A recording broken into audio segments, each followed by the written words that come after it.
Have you ever felt that no matter how hard you try, no matter how many hours you work, how many lists you make, how many doors you knock on, peace, joy, and fulfillment still feel just out of reach? We've been taught to believe that life is a mountain we climb by sheer force. The more you push, the more you control, the faster you hustle, the closer you get to happiness and success. And yet, be honest, how many times have you reached a goal only to feel strangely empty? How many times have you checked off every box on your to-do list but still felt unsettled inside?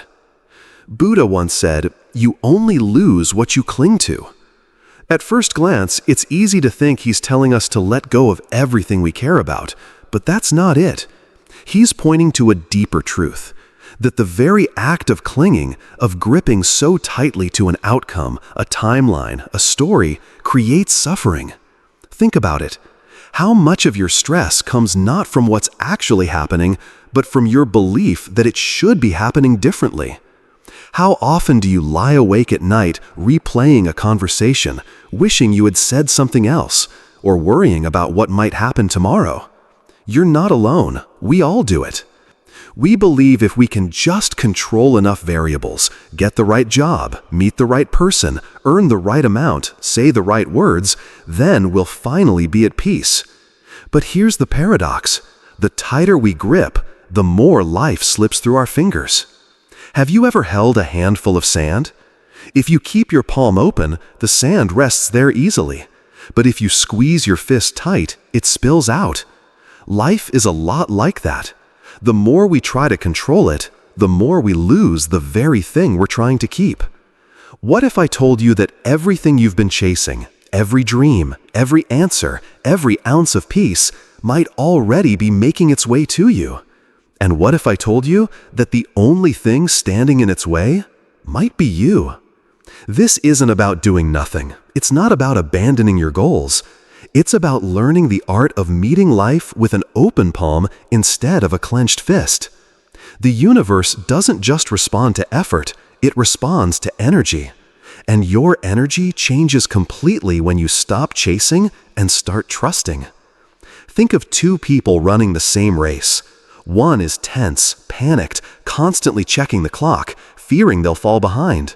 The other is steady, present, breathing deeply, focused on the next step rather than the finish line.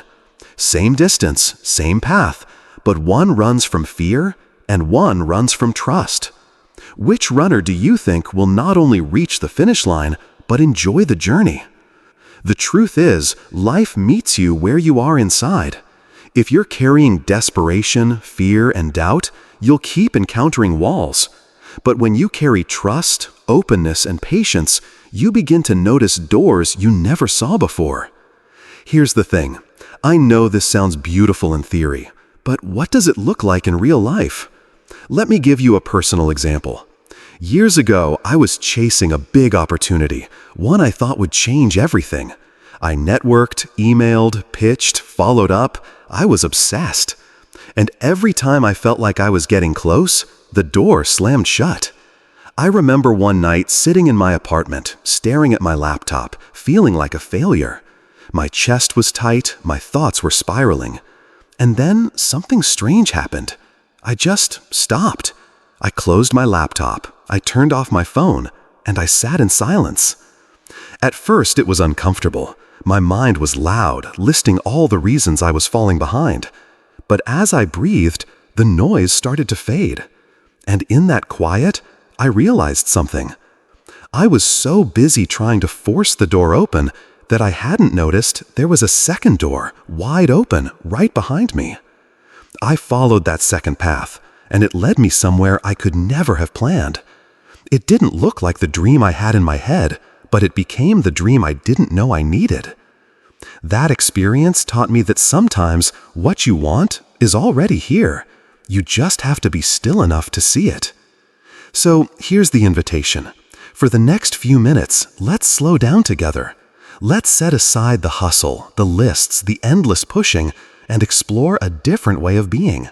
One where peace isn't a prize you earn, it's a state you return to. One where success isn't measured by how much you control, but by how much you trust. In this video, I'm going to share 12 timeless Buddhist principles that can completely shift the way you experience life. These aren't just nice ideas. They're practices you can live, breathe, and feel.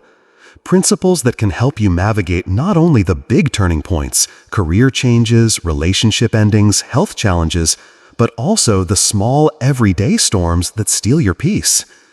Here's a glimpse of what we'll explore. How to let go like the sky releases the storm. How to watch your thoughts without becoming them. How to align your energy so that life meets you with more ease.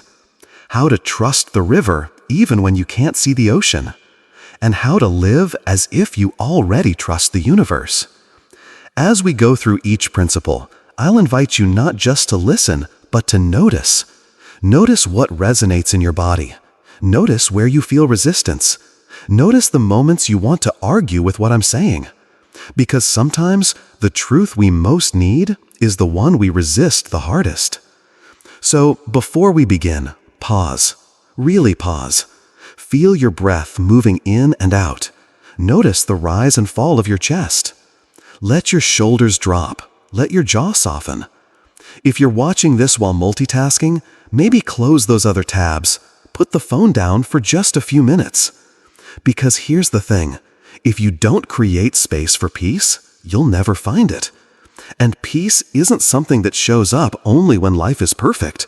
It's something you practice right here, in the middle of the mess. This journey we're about to take together isn't about becoming someone new. It's about returning to the self you were before the world told you to rush, to compete, to prove your worth. It's about remembering that you were never broken. You were simply out of alignment with your own inner calm. So let's begin. Let's walk through these 12 principles together, not as a checklist, but as a compass. Because once you start moving through life with a little more trust, a little more openness, and a lot more presence, you'll realize something powerful. What you've been searching for has been searching for you too. And it's been here, patiently waiting, for you to finally stop running and let it in. Principle 1. Let go like the sky releases the storm. Have you ever stood outside during a thunderstorm? The air heavy, the sky dark and swollen, lightning slicing through the clouds. In that moment, it feels like the storm might last forever, violent, unyielding. And yet, it never does. Eventually, the thunder fades. The rain slows to a whisper. The clouds drift away. And when you look up, the sky seems untouched, as if the chaos had never been there at all. The sky doesn't hold on to the storm. It doesn't replay the thunder in its mind. It doesn't demand an explanation from the lightning. It simply releases, fully, freely, effortlessly. And so must we. You see, we live in a culture that worships control. We micromanage our schedules, our careers, our relationships, even our own emotions, like chess pieces we can maneuver into a perfect outcome. We convince ourselves this is drive or ambition. But if we're honest, much of it is just fear wearing a clever mask. Fear of losing, fear of not being enough, fear that without control, everything will collapse. So we grip harder. We overthink every decision. We rehearse conversations in our head 100 times before they happen. We cling to timelines as if our worth depends on meeting them. But here's the hard truth. The tighter you grip, the more you suffer. Think of a river. If you try to push it faster, it only splashes back at you. If you try to hold it in your hands, it slips through your fingers. You can't make the current move on your schedule. You can only move with it. Buddhism teaches us that attachment is the root of suffering.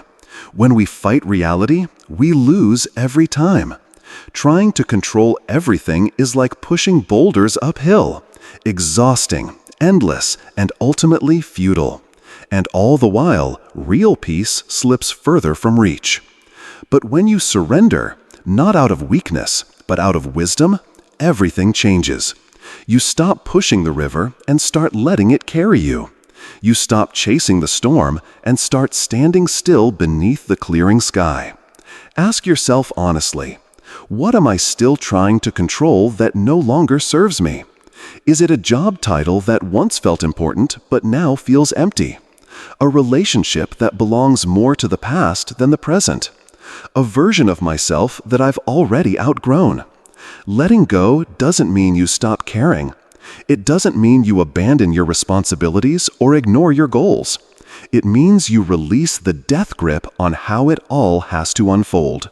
Because peace isn't found in chasing, it's found in creating space.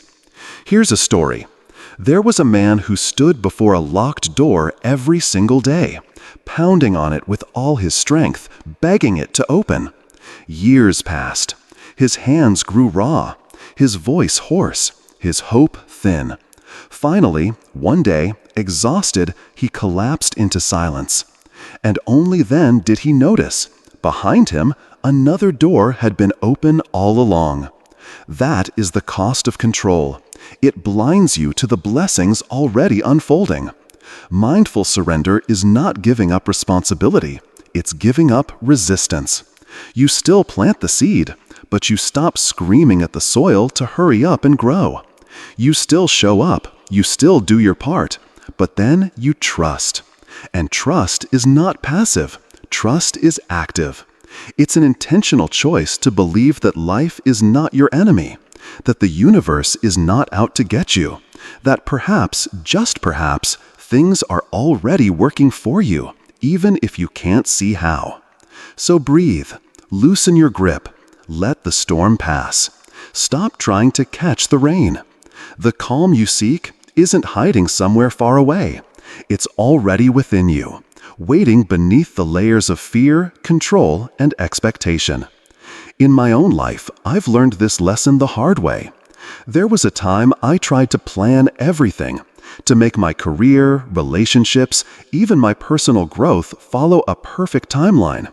And sure, some of it worked for a while, but deep down, I was exhausted. Every success felt like something I had wrestled into being, instead of something I had allowed to unfold. And the more I forced, the more anxious I became. It wasn't until I started loosening my grip, until I started living with more open space, that things began to change. The opportunities I once chased began finding me. The conversations I used to script in my head started flowing naturally. I realized I had been creating my own resistance all along. Sometimes your dreams are already on their way to you, but your anxiety is blocking the door. So I'll ask you again, what storm are you still trying to hold in the sky? What would happen if you let it rain and trusted that the sun would return in its own time? The river doesn't rush its way to the ocean. It trusts the path. And you don't make the current move, you move with it. This week, I invite you to practice letting go in one small way. Maybe it's releasing the need to win every argument. Maybe it's loosening your grip on a plan that's not working. Maybe it's trusting someone else to take the lead, even if you could do it better. And when you do, notice how your body feels. Notice the softening in your shoulders, the ease in your breath. Notice how much mental space you free up when you stop holding the storm. Because at the end of the day, the universe doesn't need you to push harder. It needs you to trust deeper. You don't become what you chase. You become what you believe. Heal the resistance inside, and your outer world will rise to meet your peace. Let go, like the sky releases the storm. Principle 2. Observe your mind like a still lake reflecting the moon. When was the last time you actually stopped to watch your own thoughts? Not to analyze them, not to judge them, not to follow them down a rabbit hole, but simply to notice, there's a thought. Most of us never do this. We wake up and we're immediately carried away by to-do lists, by texts, by worries about what might go wrong today. Our minds become a busy highway at rush hour, thoughts speeding in every direction, honking for our attention. And without even realizing it, we start chasing every single car. We think the thought is us. We believe that if a worry appears, we must solve it immediately. If a fear arises, we must wrestle with it until it's gone. If a judgment pops up, it must mean something about who we are. But here's the truth. You are not your thoughts. Buddhism has a beautiful way of saying this. You are not the clouds. You are the sky. Thoughts are like clouds. They drift in, they drift out, they change shape. Some are dark and heavy, full of rain. Others are light and wispy, barely there. But you are the vastness they pass through. You remain. Imagine for a moment a perfectly still lake under the full moon. The water is calm, like glass. The moon's reflection is clear and steady. That's your mind, at its most natural state, quiet, aware, untouched by turbulence. But when the wind picks up and the surface ripples, the moon's reflection distorts. The moon hasn't changed, only the water has. In the same way, your true nature hasn't changed when you feel stressed, angry, or afraid.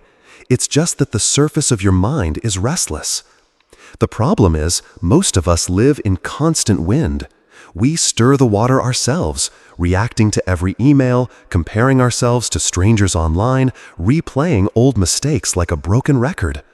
We think, when I fix all these things outside me, then I'll feel calm inside. But peace doesn't work like that. Peace begins when you stop trying to fix every thought and simply watch them drift by. Let me share a story. A monk once told his student, "You are not the clouds, you are the sky." The student didn't understand. He kept chasing happy thoughts and pushing away uncomfortable ones. One morning during meditation, something shifted. He stopped trying to change his thoughts. He just sat, breathing, watching. He saw how thoughts arose like clouds, floated across his awareness, and faded away without him needing to do anything. And in that moment, he understood. The clouds are never the problem. Forget the clouds, remember the sky. This is the essence of mental clarity, to observe without being pulled under. The first time I truly practiced this, I was shocked at how many of my thoughts weren't even mine. They were echoes of my past, old fears, my parents' voices, cultural conditioning, random worries about things that might never happen. It was like realizing I'd been carrying around other people's baggage for years without knowing it. When you start observing your mind, you begin to see these patterns. You notice how often your thoughts are about the past or the future, and how rarely they're about this moment. You start to realize that the inner critic isn't a truth teller. It's just a loud guest in the house of your mind. And here's the magic. The more you watch your thoughts without reacting, the less power they have over you. This doesn't mean you'll never feel fear, doubt, or frustration again, but you'll start to feel the space between a thought and your reaction to it. In that space is your freedom.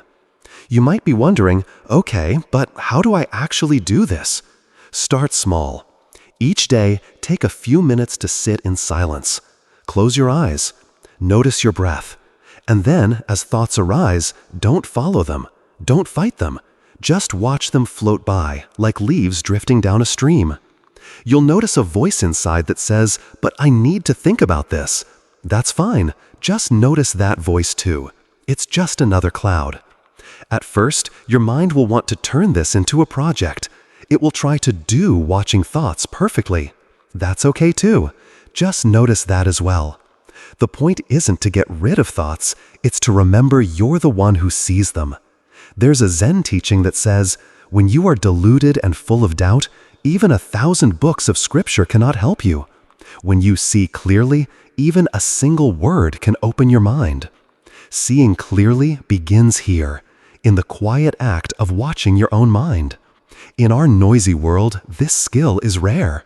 We're so used to reacting instantly, liking, commenting, replying, arguing, that pausing feels unnatural.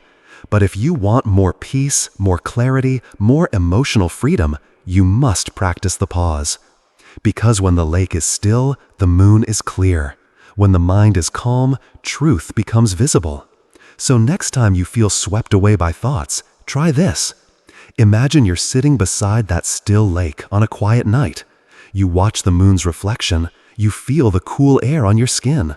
And you know, no matter how much the surface moves, the depths remain untouched. That's you. You are not the passing thought. You are the awareness that sees it come and go. And once you know that, really know it, you can move through life with a lighter step. You stop clinging to every cloud, trying to change its shape. You let the weather of the mind do what it does, while you rest in the vast open sky. So ask yourself now, am I watching my thoughts, or am I drowning in them? And if the answer is drowning, just remember, you already know how to swim. You don't need to control every wave. You just need to remember, you are the water, you are the depth, and you are the sky. Principle 3. Align your energy like a compass finds north.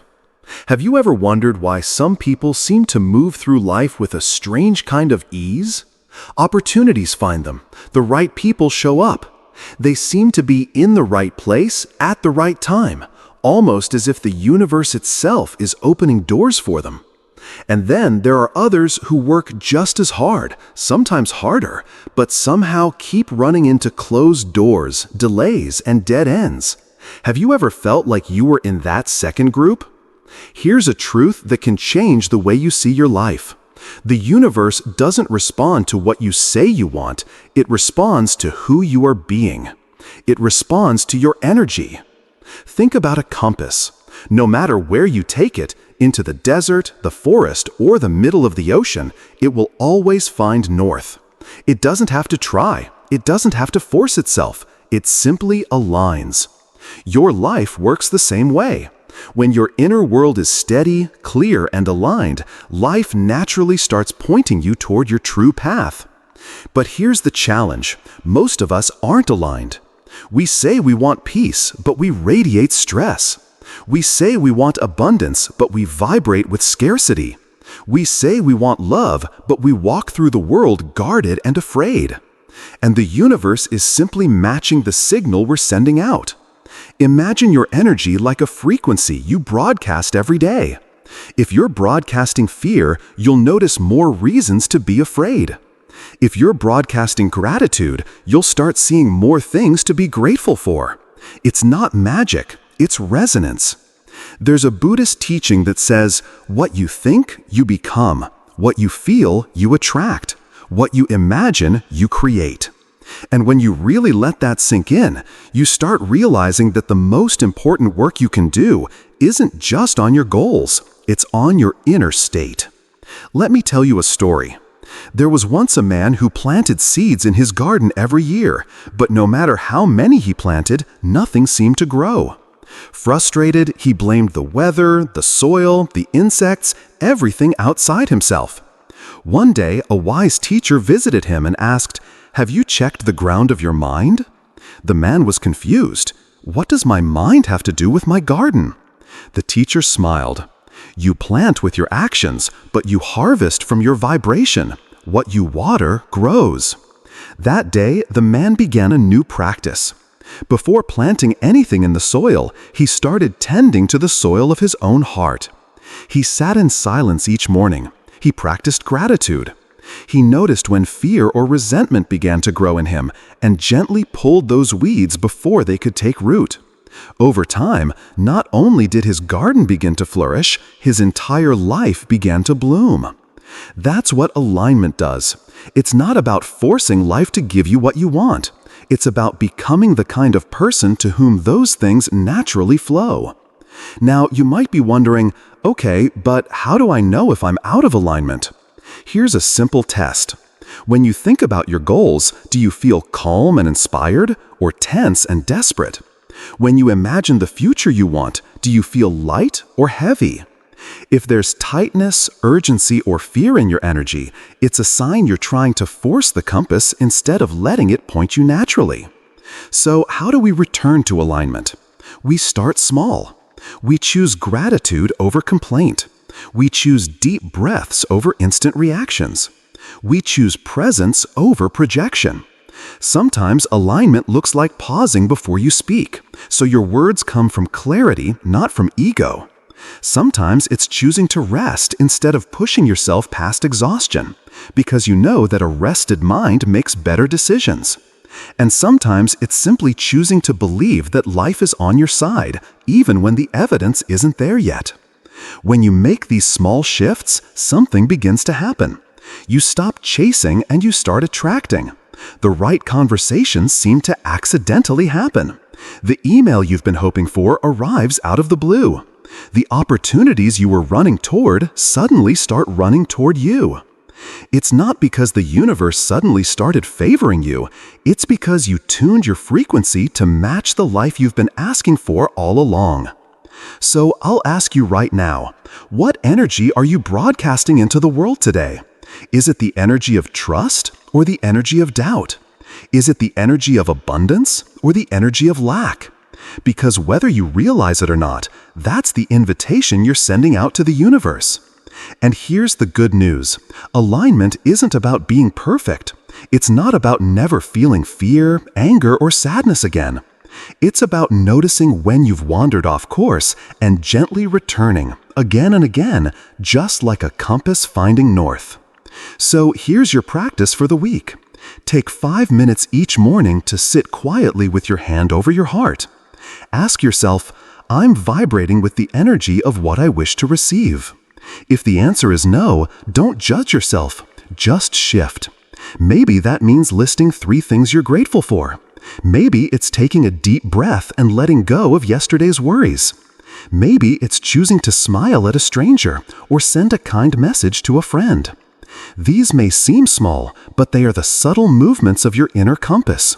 And over time, they turn you toward the life that's been waiting for you all along. Because the truth is, life doesn't have to be pushed into place. It wants to align with you. And when you align with it, when your inner world and your outer actions are moving in the same direction, the path ahead doesn't just open, it welcomes you in. So remember this. You don't attract what you want. You attract what you are. And when you become the calm, trusting, open-hearted version of yourself, life will find you, just like a compass finding north. Principle 4. Trust the river even when you can't see the ocean.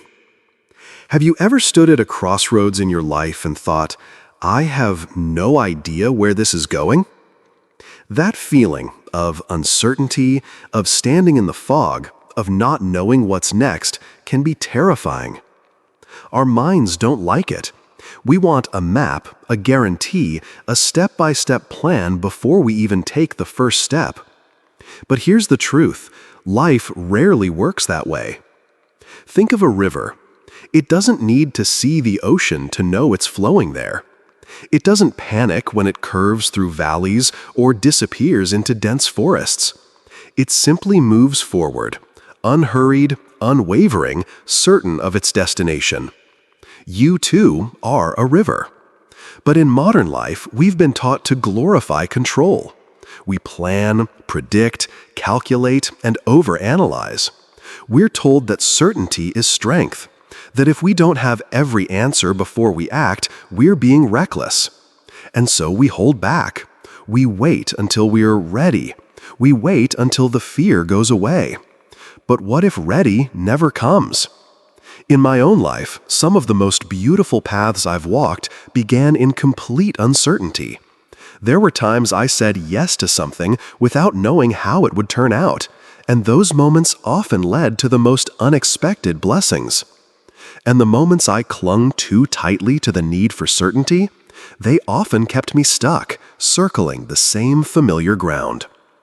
Buddhism offers another way, an ancient wisdom that invites trust over tension, surrender over struggle. It teaches that you don't have to see the whole path to take the next step.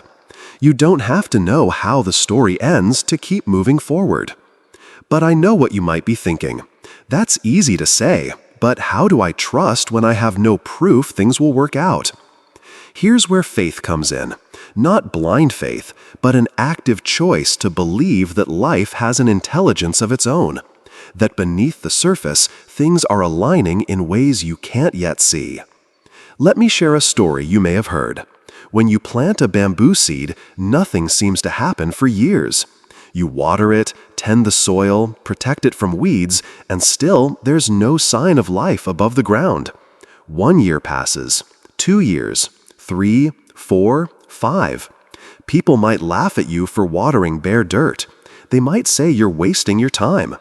And then, suddenly, in just a few weeks, the bamboo shoots up, sometimes as tall as 80 feet. What happened during those quiet years?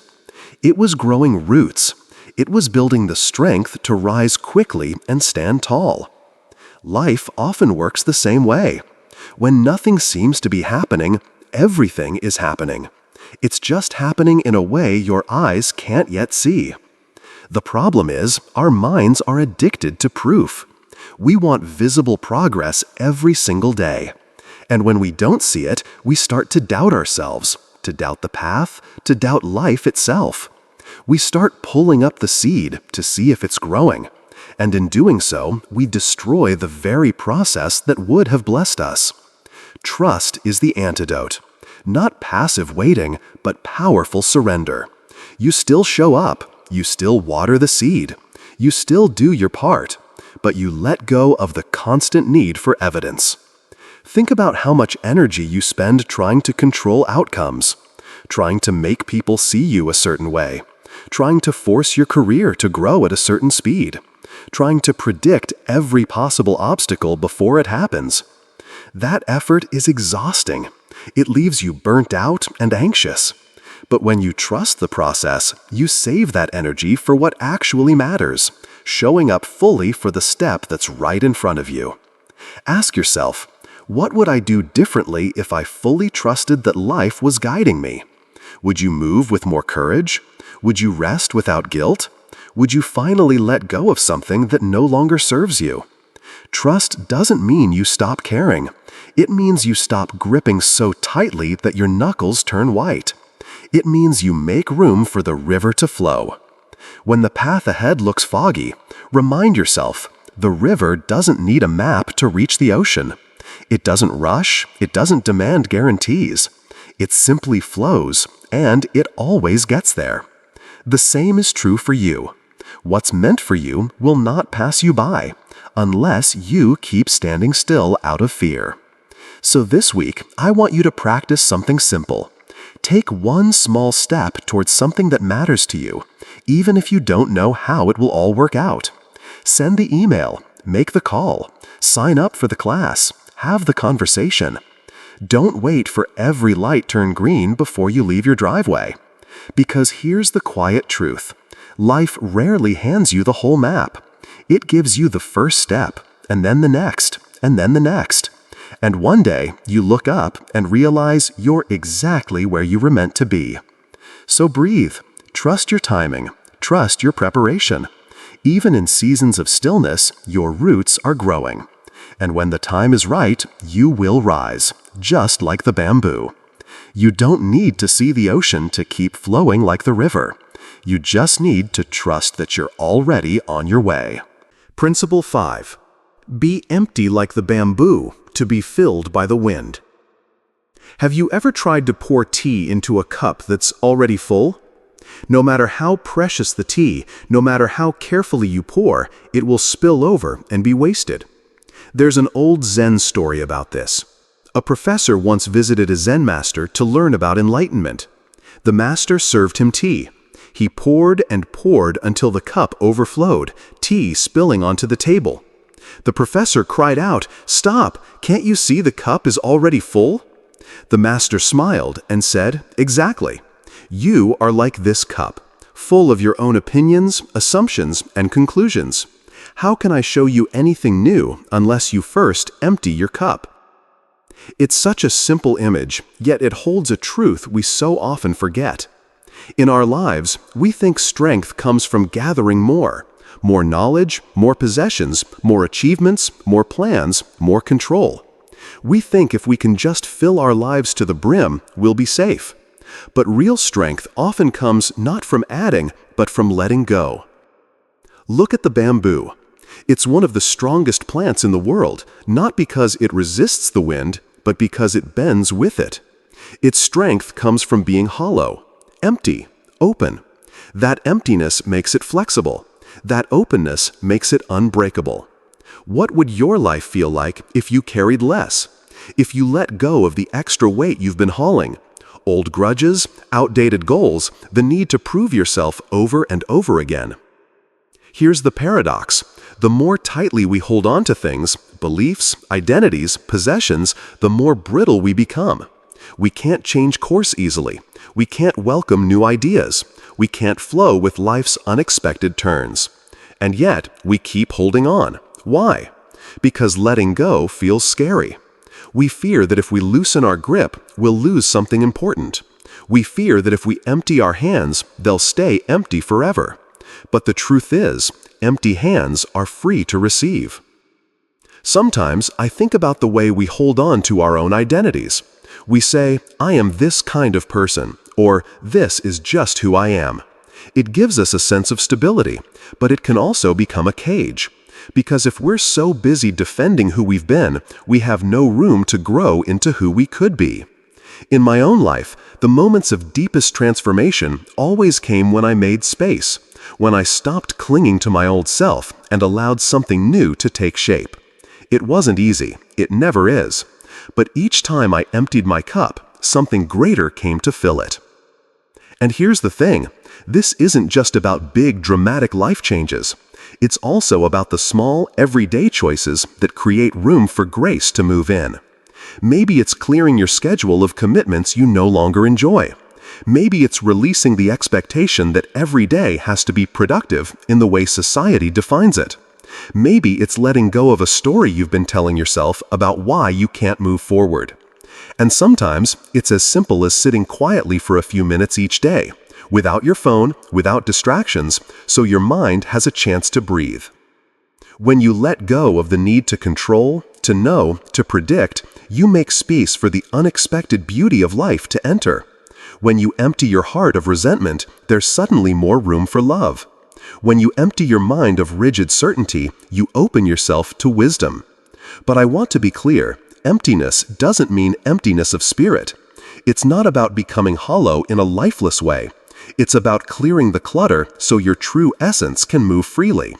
It's the difference between a room crammed with old furniture you never use and a room filled with light and air, ready for something new. Ask yourself, what am I holding on to that no longer serves me? What beliefs, possessions, or goals am I carrying out of habit, not because they nourish my soul? And if I set them down, what space might open in my life? You might be afraid that letting go will make you weaker, but look again at the bamboo. Its hollowness doesn't weaken it, it makes it resilient. Its openness doesn't make it vulnerable, it makes it adaptable. Life will bend you. You can fight it and break, or you can stay light and move with it. Here's a simple practice. Each week, choose one thing to empty. It might be a physical object you no longer need. It might be a task you've been doing out of obligation, not joy. It might be a thought you've been replaying for years. Release it. Feel the space it leaves behind. And then notice what comes to fill that space. Because when you are empty like the bamboo, the universe can finally move through you. You stop being so weighed down by yesterday that you can't step into tomorrow. You stop blocking the breeze with clutter and instead let it carry you toward the life that's waiting for you. The Zen master was right. You can't pour anything into a cup that's already full. So make some room, empty your cup, and watch how life rushes in to fill it with things you never could have imagined when your hands were clenched shut. You are not here to carry everything. You are here to move freely, like the bamboo swaying in the wind. To stand tall not because you are rigid, but because you are rooted and open. And when you live that way, when you create space inside yourself, life doesn't just flow to you, it flows through you. Principle 6. Let stillness be your thunder. We live in a world that never stops talking. Every moment is filled with notifications, breaking news, background music, conversations, digital noise, mental noise, emotional noise. And in the middle of all that noise, stillness can feel unnatural, almost uncomfortable. But here's the paradox. In a noisy world, stillness isn't weakness, it's power. Think of a river after a heavy rain. The water is murky, restless, carrying mud and debris. You can't see the bottom. But if you let it sit, undisturbed, something magical happens. The mud begins to settle, the water clears, and suddenly you can see straight through to the depths. Your mind works the same way. When it's constantly stirred by stress, by rushing, by the endless pull of tasks, it becomes cloudy. You can't see the truth beneath the surface. But in stillness, clarity appears. The challenge is that we've been trained to believe that movement equals progress. If we're not busy, we're falling behind. If we're not speaking, we're invisible. If we're not posting, we're irrelevant. So we fill every silence. We rush to respond before we've even processed what was said. We scroll the moment we feel a hint of boredom. But true clarity, the kind that changes your life, rarely arrives in the rush. It comes in the pause. There's a Zen story about a warrior who sought enlightenment. He approached a master and asked, "What is truth?" The master said nothing. Minutes passed in silence. The warrior, impatient, repeated, "What is truth?" Still, the master said nothing. Finally, frustrated, the warrior turned to leave. And in that moment, the master spoke. "Now you are ready to listen." The answer had been there all along, hidden in the silence. When you allow yourself to be still, you stop chasing after answers and give them the space to find you. When you stop talking long enough to really listen, you begin to hear the quiet truths that have been drowned out by the world's constant shouting. I've seen this in my own life. There were times when I tried to think my way through a problem, running in mental circles for days, even weeks. But the moment I stopped, the moment I went for a walk without my phone, or sat quietly in a park, or simply breathed for a while, the solution floated to the surface, unforced. It wasn't that I figured it out in stillness. It was that stillness gave the truth a place to land. Stillness doesn't mean inaction. It's not about retreating from life or avoiding challenges. It's about creating enough inner space to see clearly, so that when you act with precision instead of panic. Think about an archer. They don't shoot in the middle of a stumble. They plant their feet, they steady their breath. Only when their body is still do they release the arrow. And that stillness is what gives the arrow its power. The same is true for you. If you act from a restless, cloudy mind, your efforts scatter. If you act from stillness, your actions have weight. They land. They matter. So how do we find stillness in a world that won't stop moving? It doesn't have to be dramatic. You don't have to disappear into the mountains for a year. You can begin with moments. 5 conscious breaths before answering a difficult email. A few minutes of silence in the car before you step into work. A quiet cup of tea without a phone in your hand. A walk in nature where the only sound is your footsteps. These moments are like drops of clear water falling into the muddy river of your day. Each drop makes it a little clearer. At first, you might resist. Your mind will want to fill the silence with thinking, planning, or replaying the past. That's okay. Let those thoughts drift by. Remember, you're not trying to empty your mind. You're learning to rest in the space between the thoughts. And here's something important. Stillness isn't just for you. When you bring stillness into your presence, people feel it. They sense the calm in your voice, the steadiness in your gaze. It makes them lean in. It makes them trust you. Some of the most powerful leaders, teachers, and healers I've ever met didn't command the room by speaking the loudest. They did it by carrying a presence so steady that everyone else became quieter in their presence. That's the thunder of stillness. It's not about doing nothing. It's about doing everything from a place of deep inner calm. From that place, your words carry more truth. Your choices carry more wisdom. Your energy draws people in instead of pushing them away. So ask yourself, when was the last time I was really still? Not scrolling, not planning, not thinking ahead, but simply here. And what might happen if I gave myself even a few more moments like that each day? Because when you begin to honor stillness, you stop reacting to life and start responding to it. You stop running after every noise and start listening for the signal beneath it. And that's when your stillness becomes your thunder, quiet yet undeniable, the kind that doesn't shout but shakes something deep inside the people who hear it. So today, find a moment, just one, where you allow yourself to stop. Let the river of your mind rest so the waters can clear. And from that clarity, let your next step arise, not rushed, not forced, but steady and true. Because in the end, stillness isn't the absence of sound. It's the presence of awareness. And in a world that moves too fast, that awareness is your greatest power. Principle 7. Heal the inner mirror to reflect a brighter world. Have you ever stood in front of a dusty mirror? No matter how beautiful the world behind you is, you can't see it clearly. The reflection is distorted, the light is dimmed. Our lives are like that mirror. The outer world reflects the state of our inner world. If the mirror inside us is clouded with old wounds, limiting beliefs, and self-doubt, everything we see will be tinted by that. It's why two people can live through the exact same event and see it completely differently. One sees possibility, the other sees proof that nothing will ever work out for them. It's not because one is lucky and the other isn't, it's because the inner mirror they're looking through is different. The truth is simple but uncomfortable. You cannot receive what you don't believe you deserve.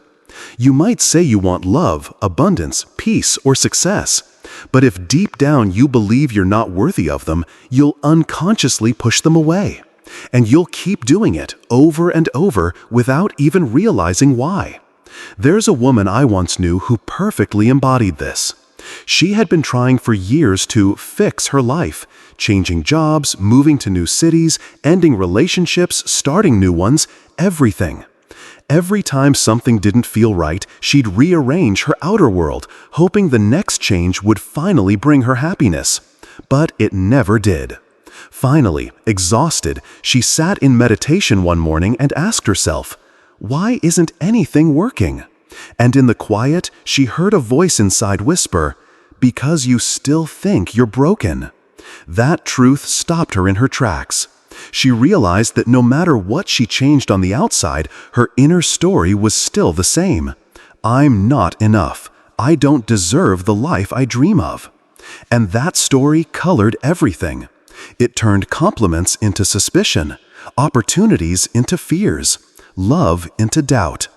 So she began a different kind of work, not the work of chasing, but the work of healing.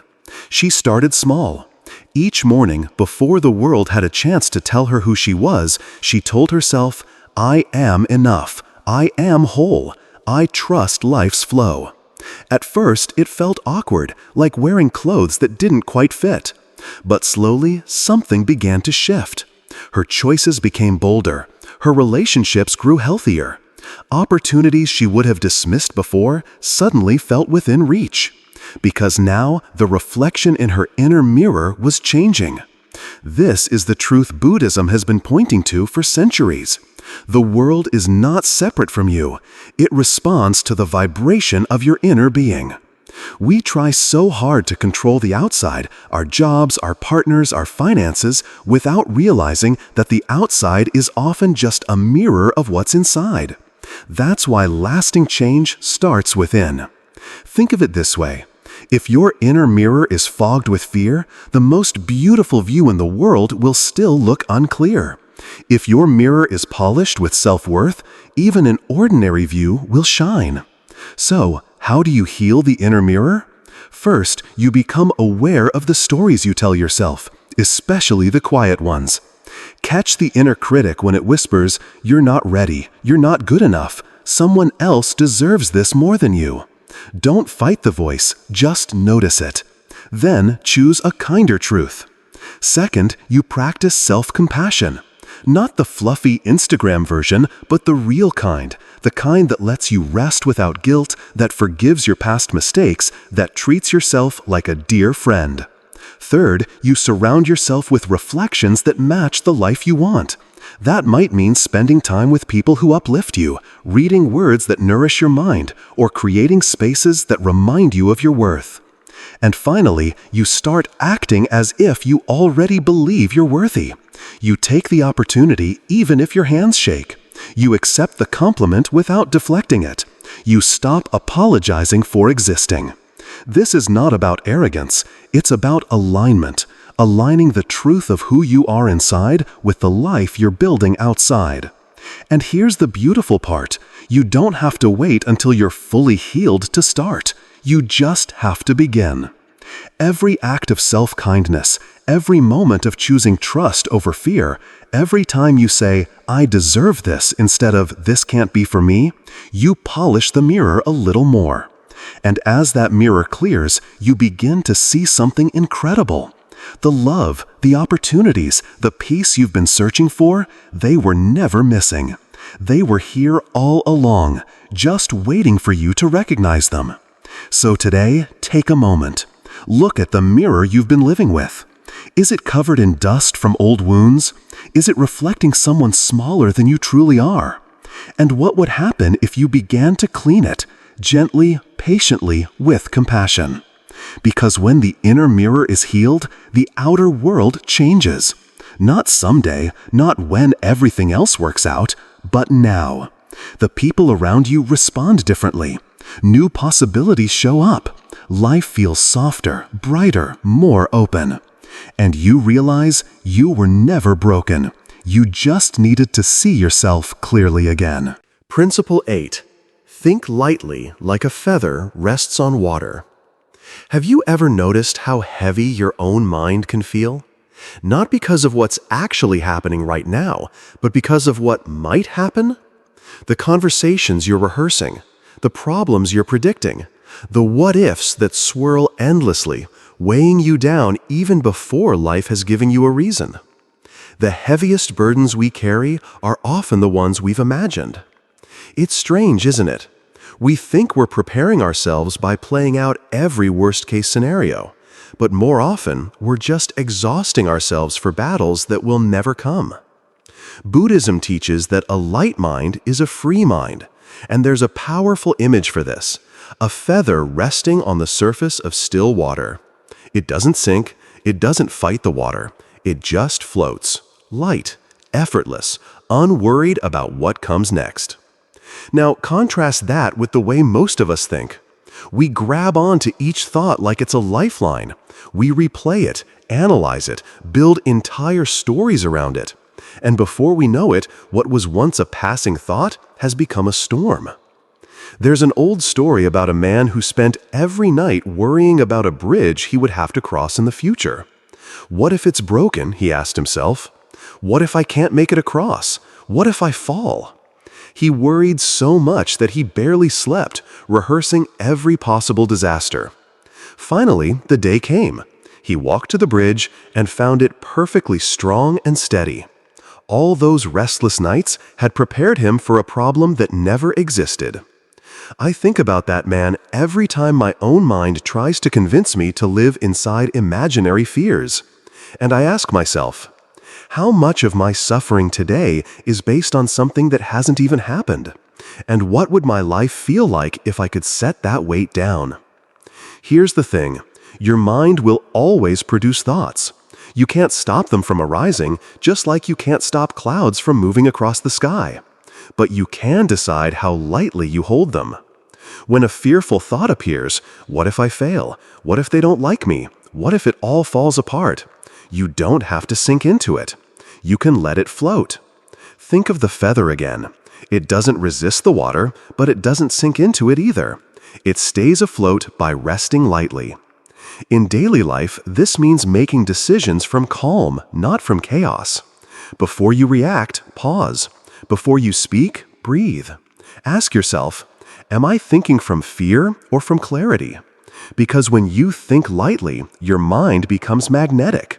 People can feel it. You walk into a room without the invisible weight of imagined disasters on your shoulders. You speak from a place of grounded presence, not nervous projection. And the universe responds to that lightness. It's not magic, it's resonance.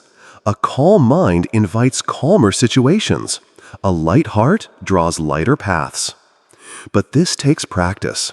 We've spent so much of our lives treating every thought like an emergency that it feels unnatural to simply let them pass. So start small. Today, choose one worry to release. Maybe it's a what-if that's been haunting you for weeks. Maybe it's a conversation you've been replaying again and again. Let it float for a day. You can always pick it back up tomorrow if you really need to, but you might notice that without your grip, it simply drifts away. This is not about carelessness. Thinking lightly is not ignoring your responsibilities or pretending challenges don't exist. It's about refusing to live inside problems that aren't real yet. It's about meeting life's actual moments with clarity instead of wasting energy on its imagined ones. In my own life, I've learned that the mind loves to prepare for pain, but most of the pain it's preparing for never arrives. Instead, I've spent hours or years carrying the shadow of something that never came to pass. What I found is that when I think lightly, I still deal with real problems. But I deal with them when they're real, not when they're just mental shadows. And that difference changes everything. Because here's the secret. Peace isn't found in controlling your thoughts. It's found in loosening your grip on them. Imagine your thoughts as leaves drifting down a stream. Some you might glance at, some you might pick up for a moment, but most you simply watch pass by. When you can do that, not perfectly, but consistently, you free your mind from the weight of carrying everything at once. And in that space, you begin to feel lighter. You begin to breathe deeper. You begin to live. So the next time your mind offers you a heavy what if, ask yourself, do I really need to carry this right now? Or can I set it down, like a feather on water, and let it float? Your life will always have challenges, but it doesn't have to be heavy. You were never meant to sink under the weight of imagined fears. You were meant to float, lightly, gently, freely. Principle 9. Wait for the bloom like a lotus in mud. We live in a culture that worships speed. We're told that faster's better, that if we're not moving forward quickly enough, we're falling behind. We look at someone else's success and think, I should be there by now. We measure our worth by how quickly we can make it happen. But life doesn't always work on our schedule. The lotus flower knows this well. It begins its life deep in the mud, far from the light. It doesn't rush. It doesn't curse the darkness. It simply grows, slowly, steadily, pushing its way upward through the murky water.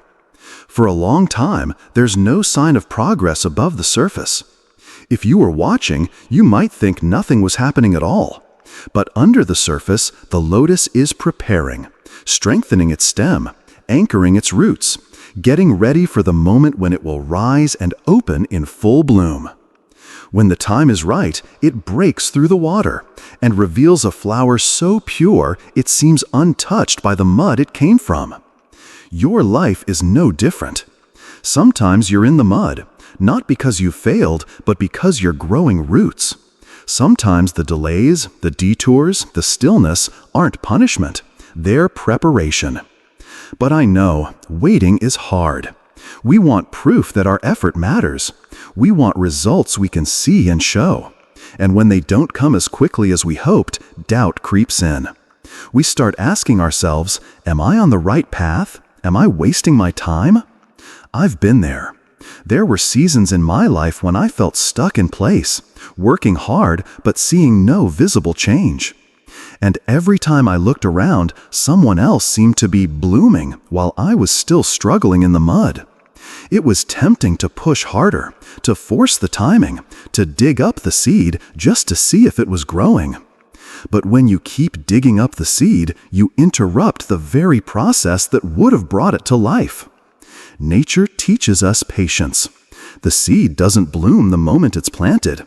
The fruit doesn't ripen the day the tree flowers. And the lotus doesn't emerge until it's strong enough to stand tall above the water. If you force growth before its time, it won't last. But if you trust the process, you give your roots time to grow deep enough to hold you through every storm. Buddhism teaches that no matter how dark the past, you can always begin again. And sometimes beginning again looks like sitting with the not yet, with the muddy, unclear, uncertain seasons, without trying to escape them too quickly. Ask yourself, can I be still and let the answer come in its own time? Can I let the soil do its work without digging into it every day to check? Can I trust that even if I can't see the bloom yet, something beautiful is on its way? This is not passivity. This is not giving up.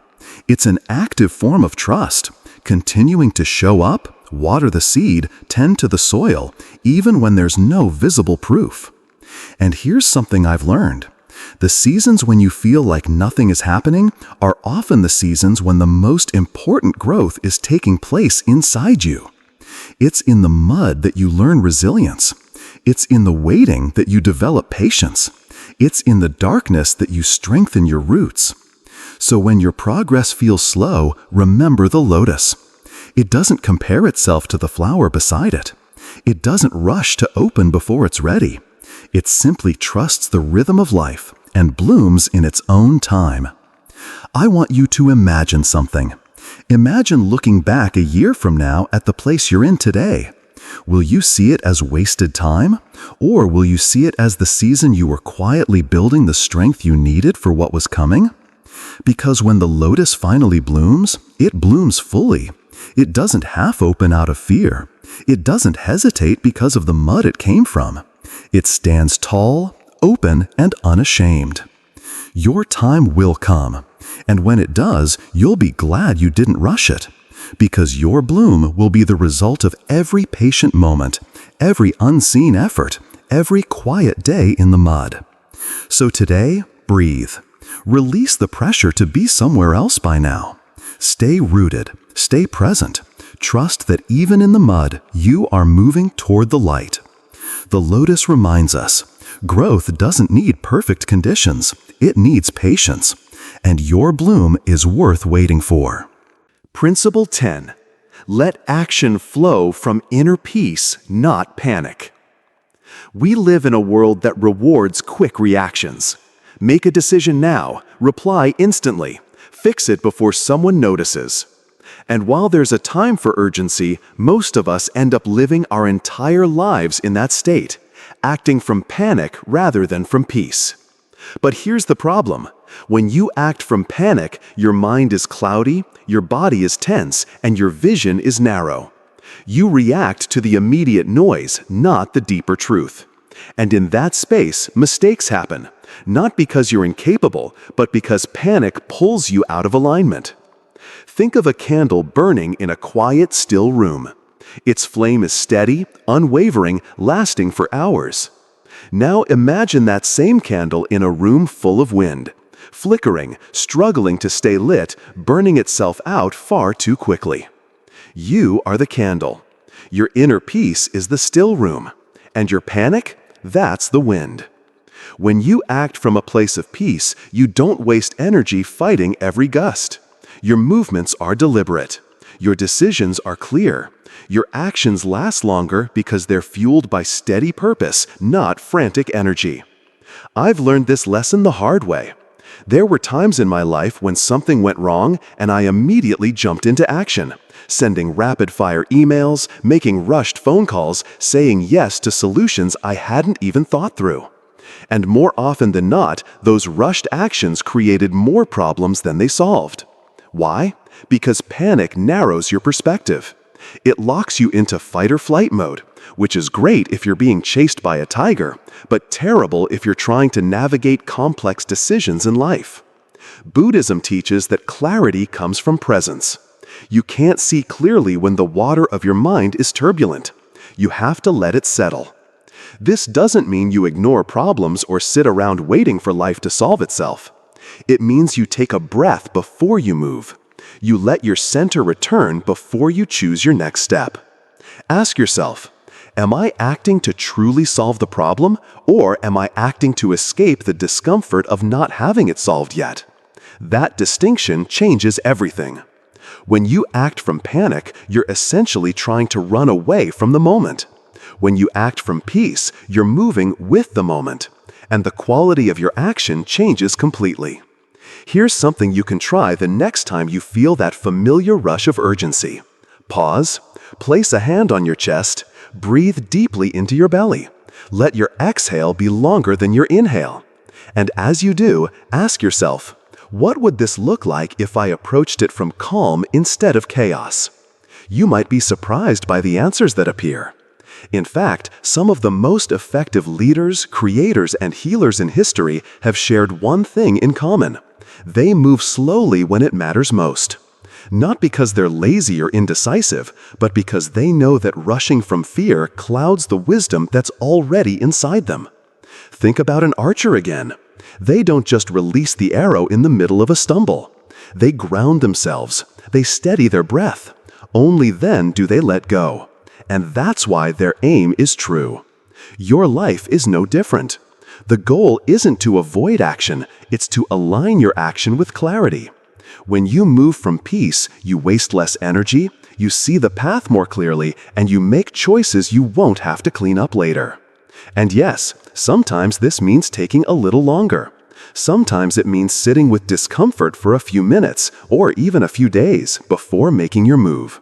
But in doing so, you're giving yourself the gift of perspective. Imagine the difference between running through a forest in panic, scratching yourself on every branch, tripping over every root, versus walking with a clear mind, noticing the trail, seeing the openings. Same forest, same obstacles, but one path leaves you bleeding, the other leaves you wiser. And here's the beautiful part.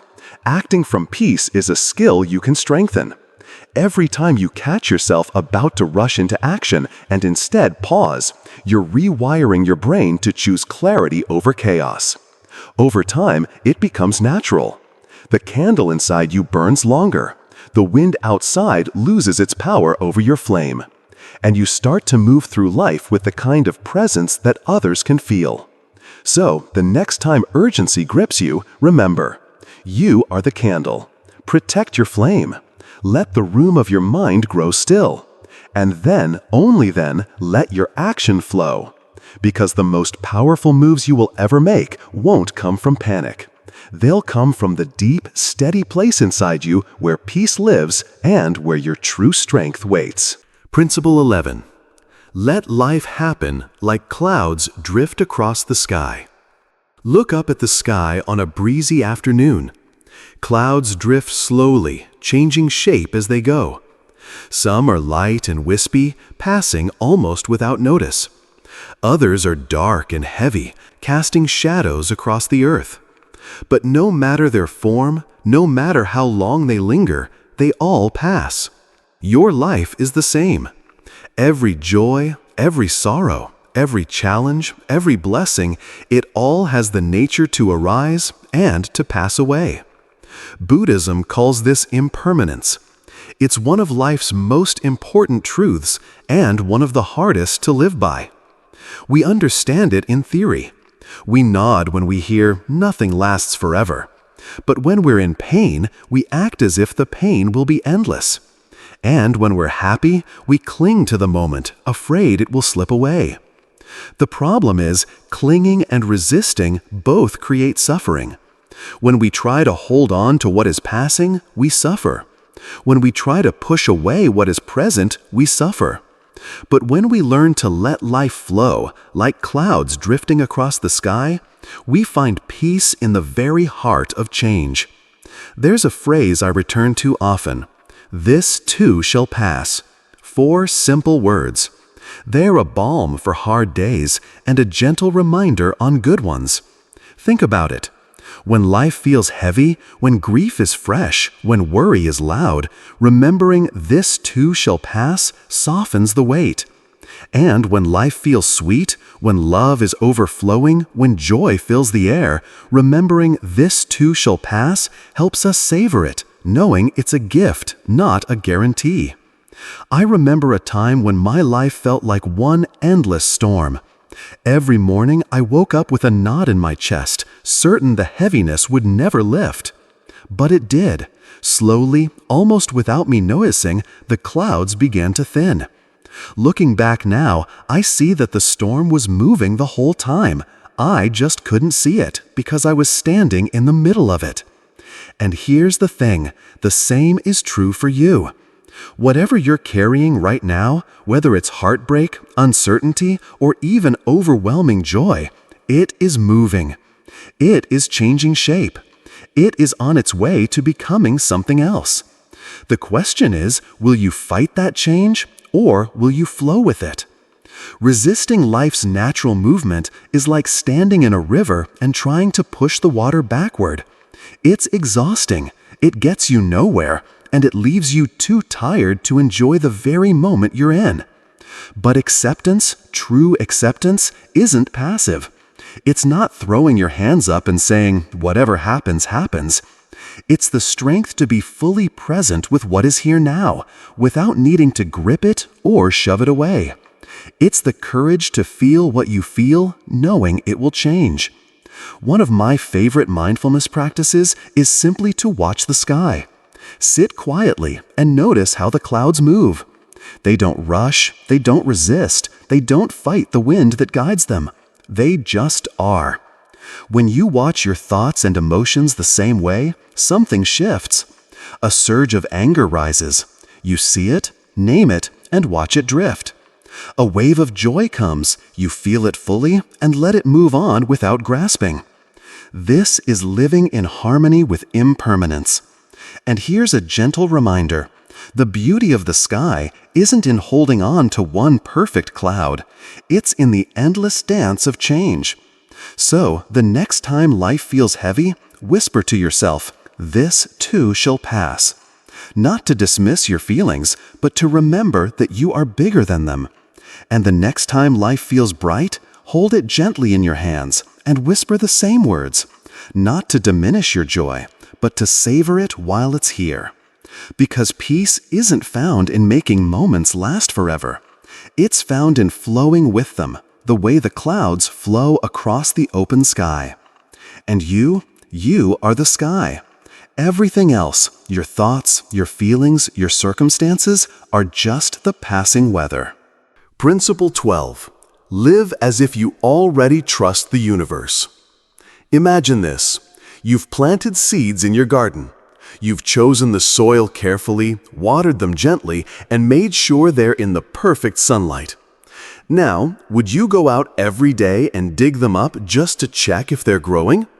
Of course not, because you know that the very act of digging them up would disturb their growth. Instead, you water them, you tend the soil, and trust. Life works the same way. After all the letting go, the observing, the aligning, the trusting, the waiting, there comes a point when the most powerful thing you can do is to live as if it's already happening, even before you see the result, even before you have proof. This isn't about pretending. It's about choosing to move through life with the quiet confidence that things are unfolding in your favor, even if you can't see how yet. It's like walking through a foggy morning.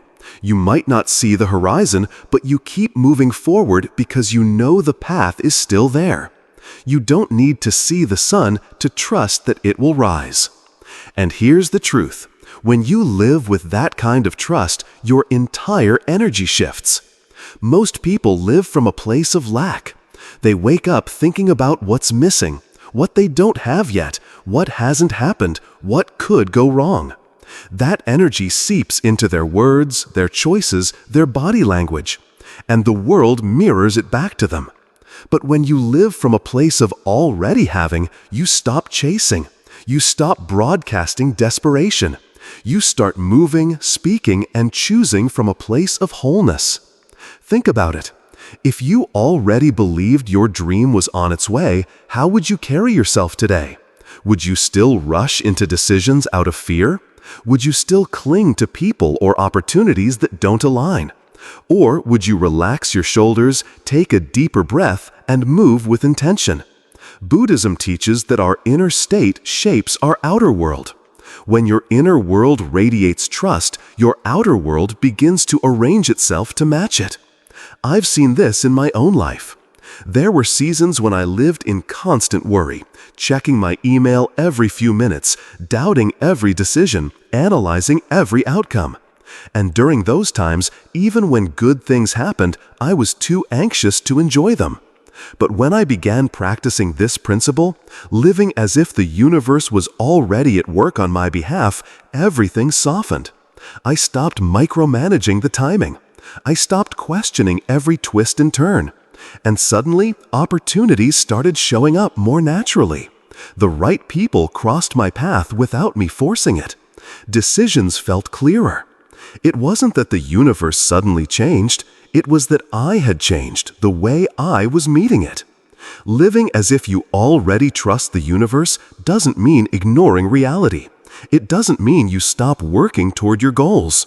It means you do your part without the constant pressure of what if it doesn't work hanging over you. It's the difference between rowing a boat in a panic and rowing with a steady, confident rhythm.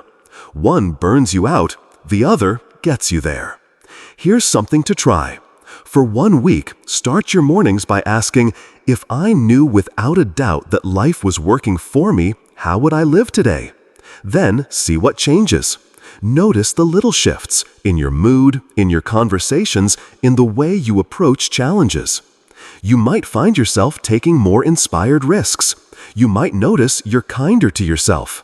You might even find that some of the tension you've been carrying begins to melt. Because trust is magnetic. When you live from a place of already enough, you stop repelling the very things you've been longing for. It's like the person who plants seeds and then enjoys the rest of the season, knowing spring will come in its time. They don't hover over the soil, demanding results. They know the growth is happening, even if it's invisible for now. The more you can live in that space, the more life begins to meet you there. It's not magic, it's alignment. Your actions, your beliefs, your energy all start pointing in the same direction. And here's the most freeing part. When you trust the universe this deeply, you realize there's no need to control every detail. You can let go of timelines, you can release the need for constant proof, and you can live with the peace of knowing that what is meant for you will find you, because you are already living in harmony with it. So today, take a breath. Release the urge to check the soil. Walk forward knowing your seeds are safe. Live as if you already have the life you're creating, because in many ways you do. It's already growing beneath the surface, waiting for the moment to bloom. And when it does, it will feel like it came suddenly. But you'll know the truth. It's been unfolding all along, in perfect timing, exactly as it was meant to. Live from that truth.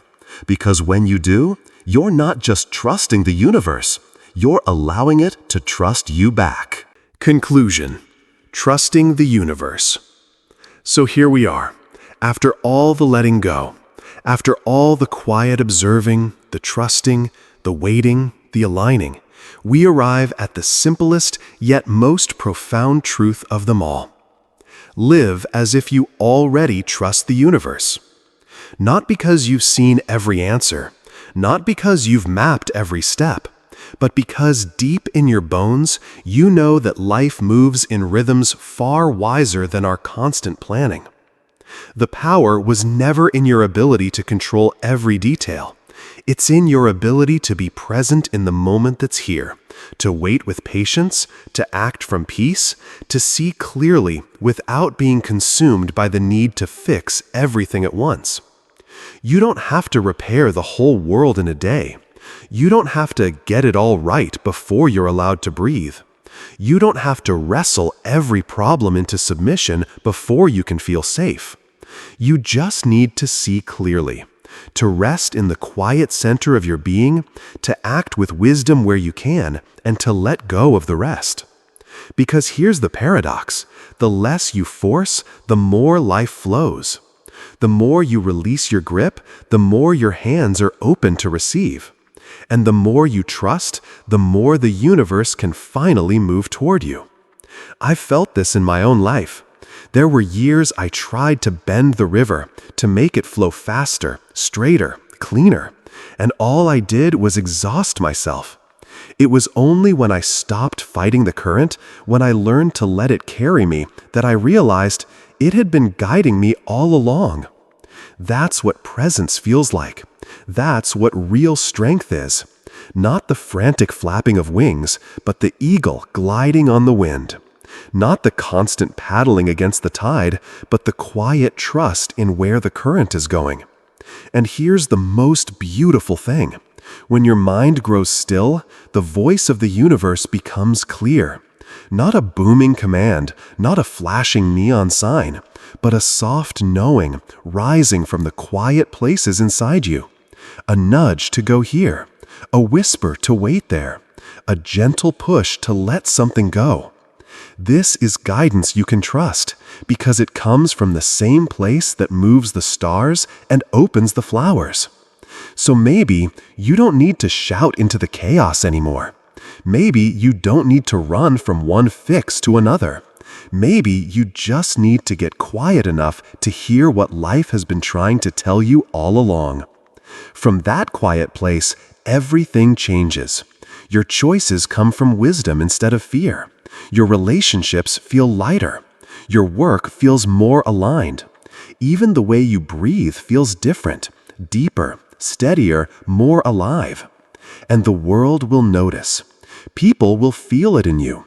They'll see it in the way you listen, the way you move, the way you carry yourself through moments that would have once sent you spiraling.